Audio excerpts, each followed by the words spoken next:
Hello everybody, this is Nintendo 14. Welcome back to more Paper Mario the Thousand Year Door. In last part, we prepared everything we needed to do in order to be able to blast the cannon. In this part, let's go shoot ourselves a goddamn moon. By just going back to this first room in the Fahr Outpost. Here's General White right there. Preparations are complete. The cannon is fire ready, Hut. Let's do this. Alright, I totally forgot. I need to talk to Go Bob once again. Because now we got General White into position. We also have to talk to Gold Bob, the mayor again. So cannon is back online. Well, I could just explode with delight. Now, let's shoot you guys to the moon. Yeah, we did it, Gonzalez. Now, you follow me. You come this way. Oh. If isn't obvious enough. We just showed that off. We just, again, getting ahead of ourselves. And so now that he's over here, all we gotta do is just talk to him. Now, before you do all this, if there's any reasons for you to, like, I don't know, get something, like, say, oh, I don't know, just take care of the Shine Sprites and rank up Flurry. Just like stuff like that where you need to take care of that right now. You might as well just go ahead and do it now because there's no turning back as soon as you talk to the mayor. Now you stand here.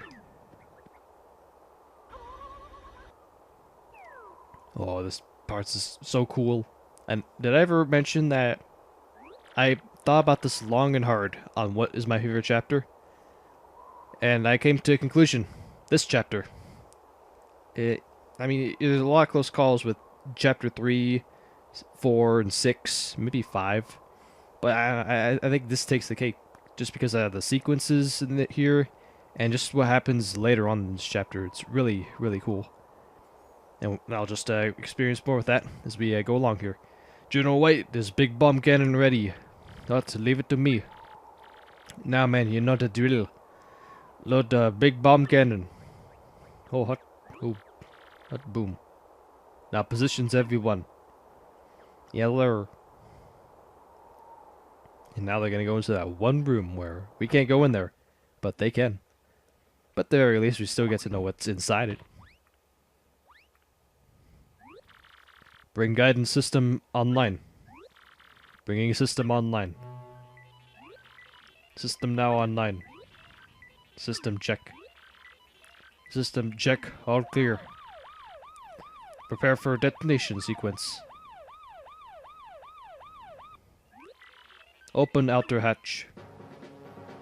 Sounds like they're gonna launch a nuke. But no, it's a cannon, man. It's not a missile site. Nobody's gonna be endangered by some nuclear winter. No, nonsense. Open inner shutter. Even though it's pretty big for a launch cannon thing. Elevate on my mark. I'll be honest, I thought that the cannon out in the other room was what we're getting shot out. Getting shot out of, just the statue cannon, but I was so dead wrong. It's this behemoth of a cannon that we're gonna get shot out of.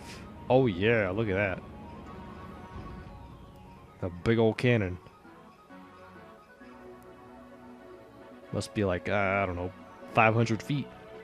Sighting, target is the moon.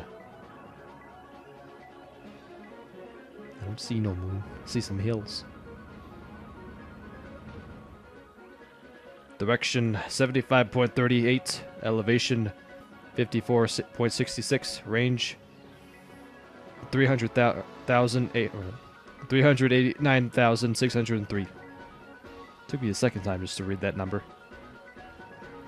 It was a little bit difficult because there's no comma. Wind speed 1.08. Correct direction 3.03. Correct elevation, -2.39. Not sure if that was necessarily important to read that, but what the hey. Target locked. Chamber hatch open. Now, everyone in. Oh.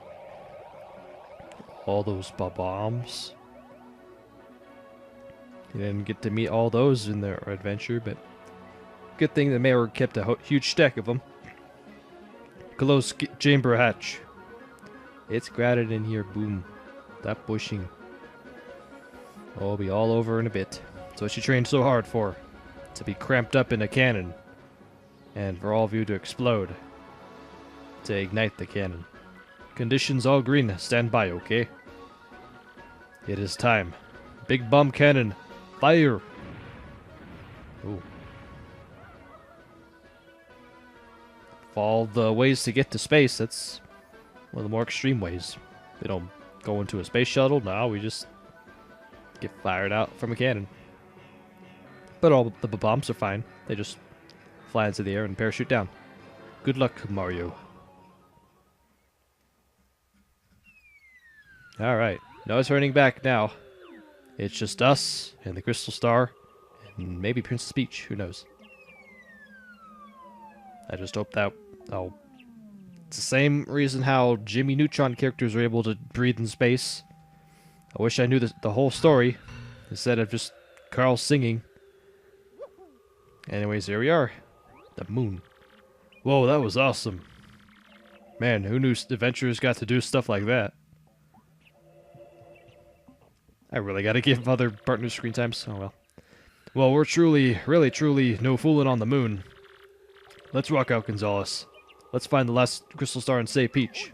And not let the sinuses get the better of me. So, there's going to be a lot of cracks in all these stone areas in the moon. I won't be getting all of them because none of them are well important. It's just that there's some really good items that you could find yourself using. So for that reason, there's a save block right there. That could have been my stopping point if I felt like doing that in the last part. But since we're on the moon, we're going to be moving real slow. Gravity is going to be real light with us. It's like being in a kiddie pool. Except the kiddie pool is infinitely deep. So we got new enemies here. Yeah, these guys are going to be real pain, and recommend you have Piercing Blow or Quake Hammer to deal with these guys. She'll get more sunlight on these guys with the Goombella, as always, this tattle. Because I like to see how much HP my enemies have at all times. That's a moon cleft. It's your basic cleft living on the moon. Match HP is 6, attack is 5, defense is 5. Defense is high, as usual, so fire attacks won't work against it. If you can turn it over with an explosion, though, its defense goes all the way down to 0. So that's... Well, if you're not using the Piercing Blow, but the Quake Hammer also makes really good do to these enemies. So if you have them, equip them. Because these guys don't like to mess around. They can hit hard and they can sponge up attacks pretty good. Unless if you knock them over, and that's irrelevant. Besides that, they're just any other regular clefts, just to reskin and have more attack and defense. With some degree of HP. And let me check what my badges are. Fire Drive. I might as well take off the Fire Drive because we're not going to be fighting any more ice enemies. So I'll go ahead and take care of that once we're done with this battle. Just like last time, when we first strike with Bobbery, just use his bomb attack and I'll just knock him over with relative ease. And the moon clips are there for the picking. And only 8 star points. We got like 11 star points when we were fighting the frost piranhas and the ice plant things. The ice puffs and the frost piranha. So anyways, let's go ahead and take off the fire drive. And I'll keep the chill out because there's still going to be more enemies that have the ability to first strike us. Piercing Blow in case if I need it. Nah, never mind about the Piercing Blow. Either one or the other, Quake Hammer or Piercing Blow. I'd recommend going for the... If I can find it. Jeez. Where is it? It's all the way in the back. Because we got it so early in the game. There's our Quake Hammer. And... I think, it would have been... It would be nice to have a Power Plus for Mario, but we just barely don't have enough. So I'll just use the rest on Flower Saver. So that'd be good for us. And I don't believe there's... Oh, there's a Volt Shroom in here. Yeah. Like I said, there's going to be at least one item for you to get through blowing up rocks. I think I'll battle one of the... Nope, I guess not. Never mind. I'll use Kool-Aid to speed up this process a little bit.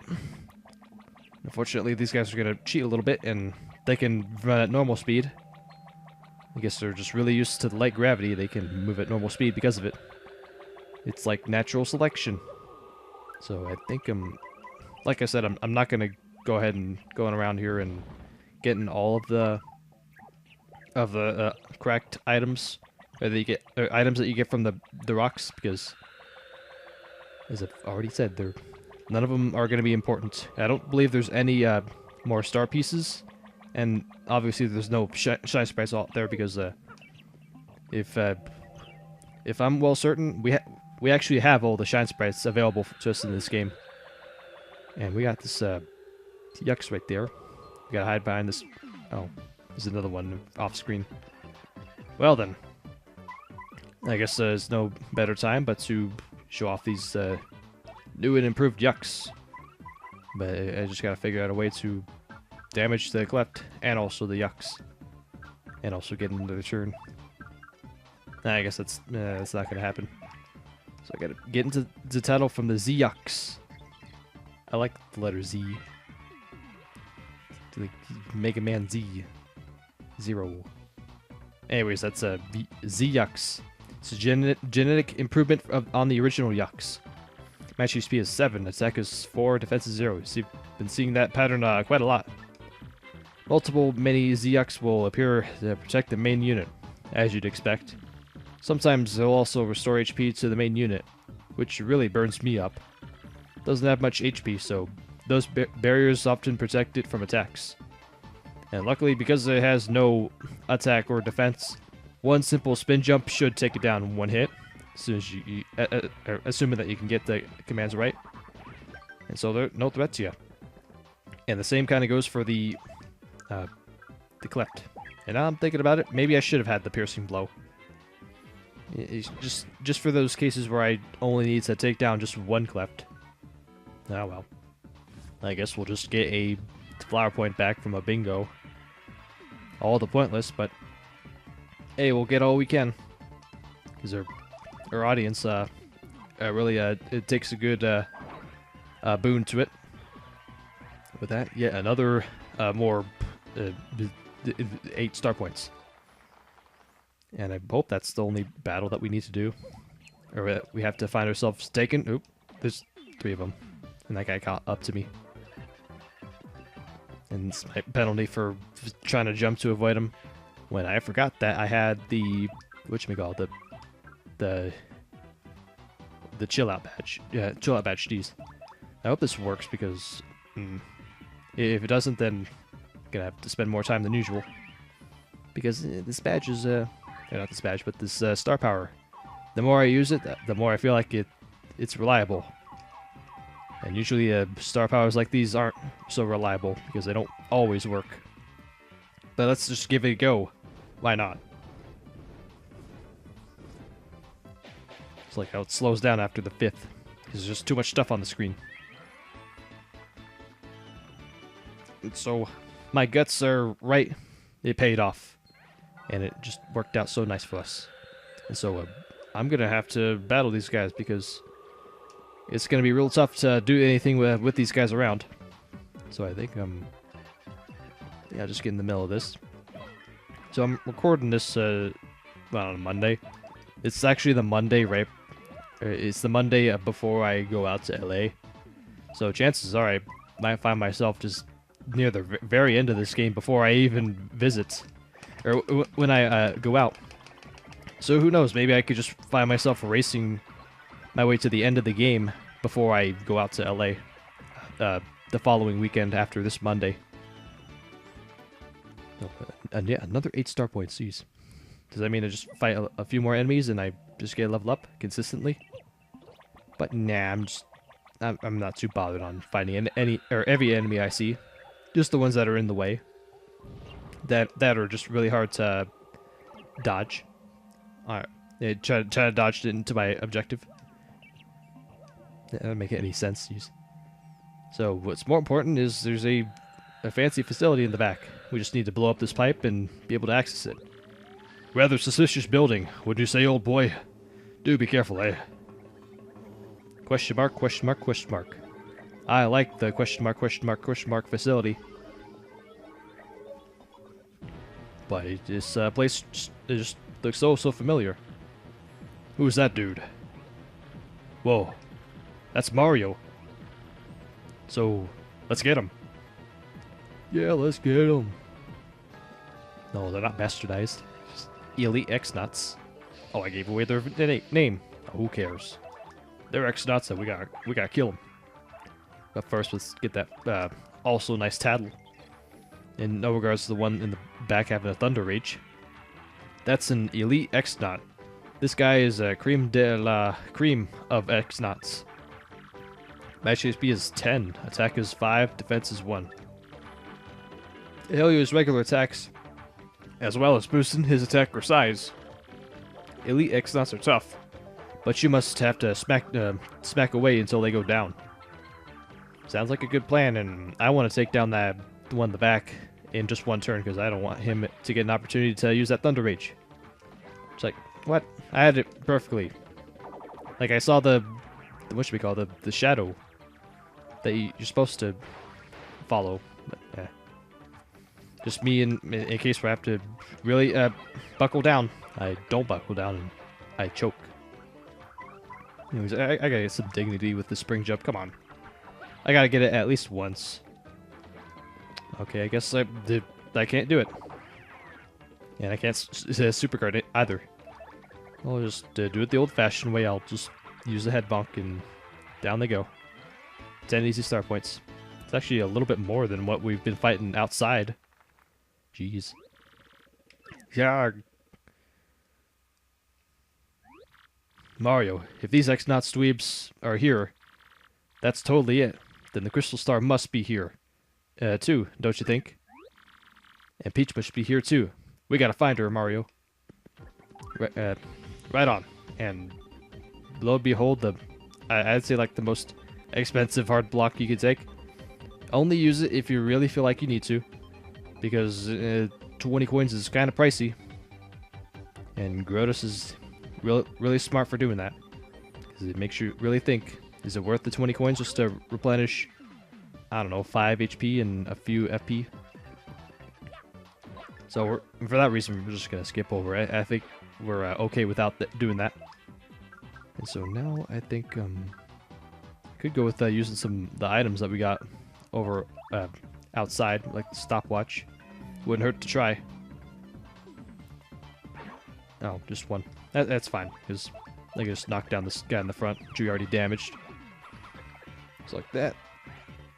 And we'll just make the good ability of this, I'll call it Witch Time, because he's frozen and we're moving around at normal speed.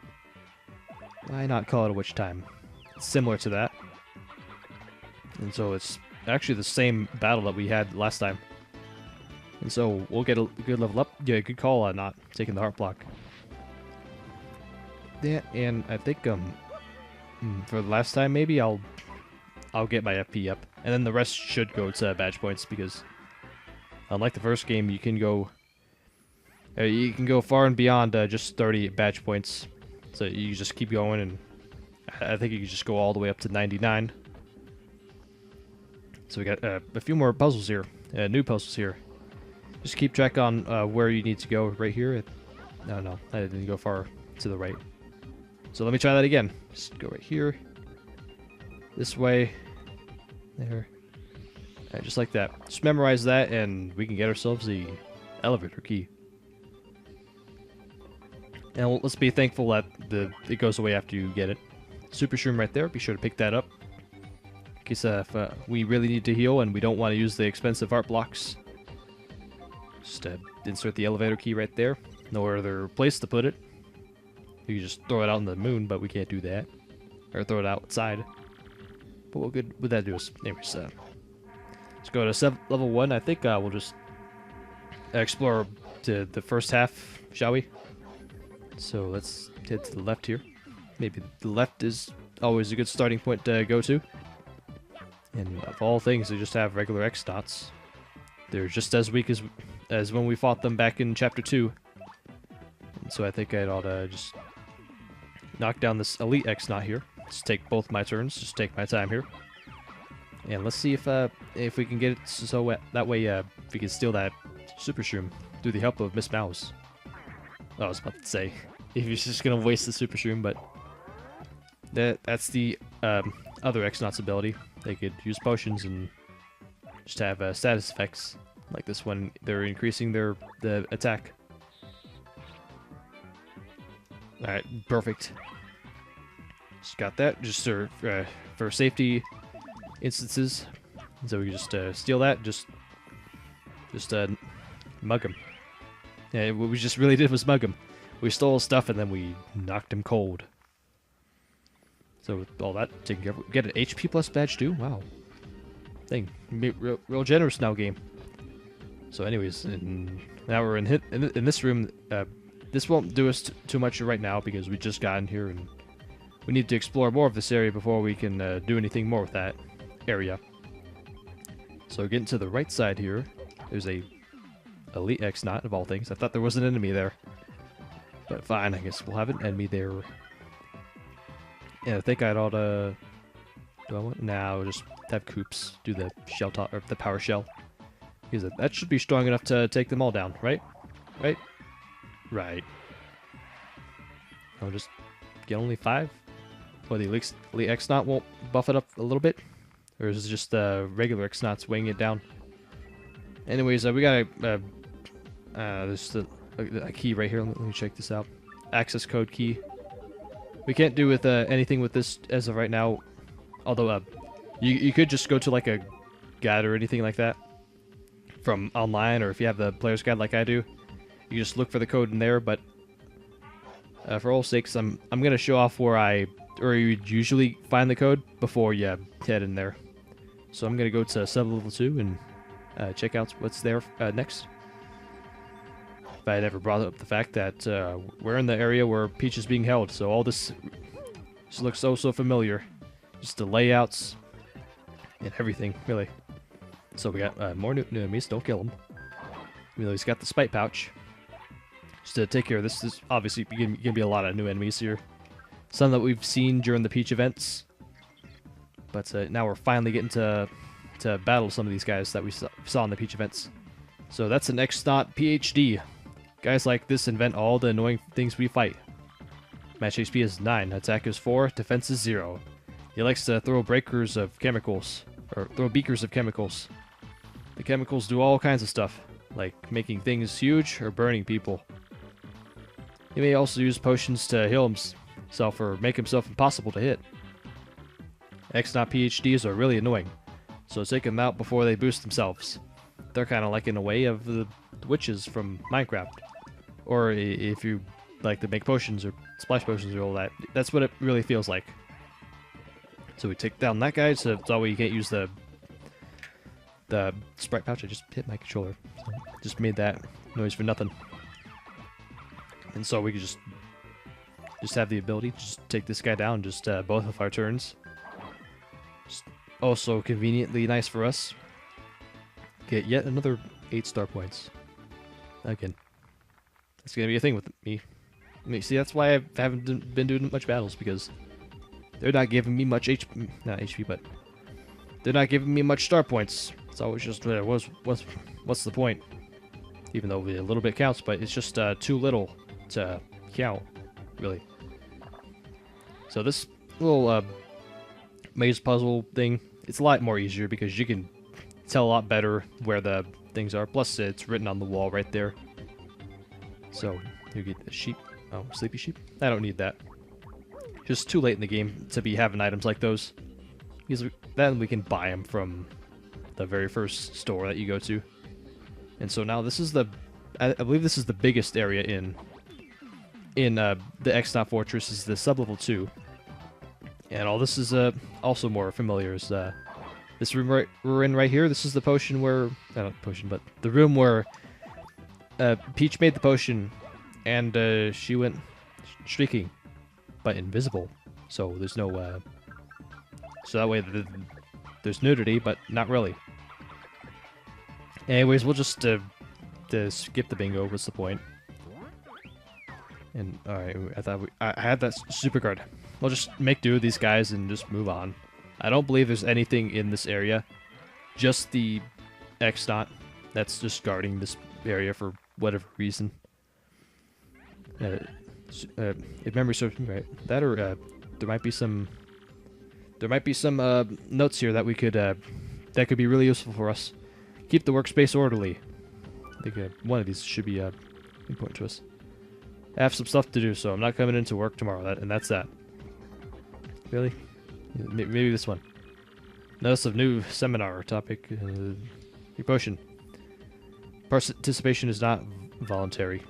Especially business notes. How about this one? I like how they're all different when Mario reads them. But when Peach reads them, they just give us instructions to order the potions.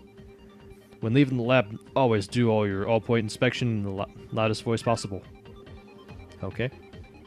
That's disappointing. There's nothing really else to this room. Just one enemy and that's it. That was a waste of our time. So, we're just getting a bit further in this room. Let's just sneak in there and just see what's in this room. No. Never mind what I said about no turning back, because in this room, if you really want to, in the middle of this chapter, you can take this teleporter. Oh, I can't turn it off. You can take this teleporter and it actually leads back to Rogueport. So you just take that, and it's that one room that's locked in the Rogueport sewers that you couldn't do anything about it. You'll be able to open it from the inside, and you can access it whenever you want. So just for a little bit, you didn't have to do anything. Or just for a little bit, you weren't able to go back. But with that, now you can. So let me go with the multi-bonk. Come on. Oh, I guess my timing is just going to be really terrible with these flower point jumps.